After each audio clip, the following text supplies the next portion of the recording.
Mimi nimealikwa hapa na mchungaji kiongozi leo. Haikuwa kwenye ratiba zangu siku ya leo, lakini nikamtii sana mchungaji Nathanael Nduba alipozungumza nami ofisini kwa ajili ya kiti hiki.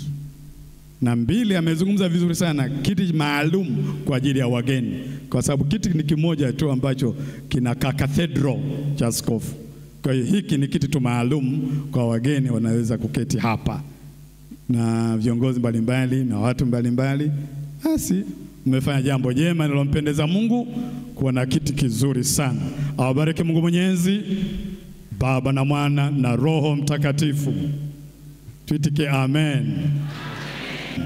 Sasa mpendwa mchungaji, kwa kazi ambayo umenituma, sasa kwa neema na kwa unyenyekevu mkubwa tukiweke wakfu na kuomba kwa Bwana. Chochote kilichotakaswa kwa neno na kwa tendo kitakuwa kimetakasika. Kisha nikaona kule mbinguni watu wenye mavazi meupe. Huyo ndio Yohana kauliza, hao wenye mavazi meupe ni akina nani? Anasema hawa ndio waliotoka katika dhiki kuu. Halafu la pili, wameosha mavazi yao kwa damu ya mwanakondoo. Na wapo sasa kwenye kiti hiki cha enzi wakikizunguka. Naanza kusema wote sasa.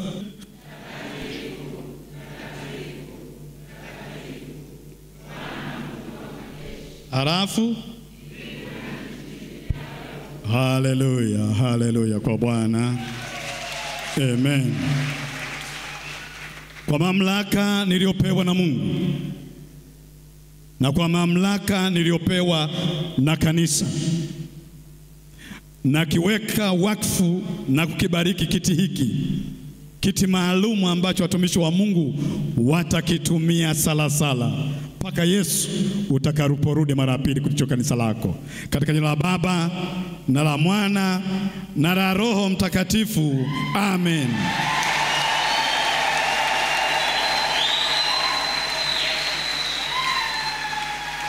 Mtume Paulo anasema, Bwana, nisiwe nikihubiri injili isikakataliwe kule mbinguni, niwe wa kwanza katika ufalme wako. Mungu, nikumbuke katika kiti hiki niwe wa kwanza kukalia kwa jina la Yesu.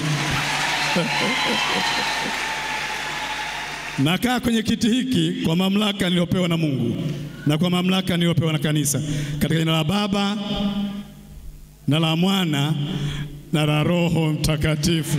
Amen.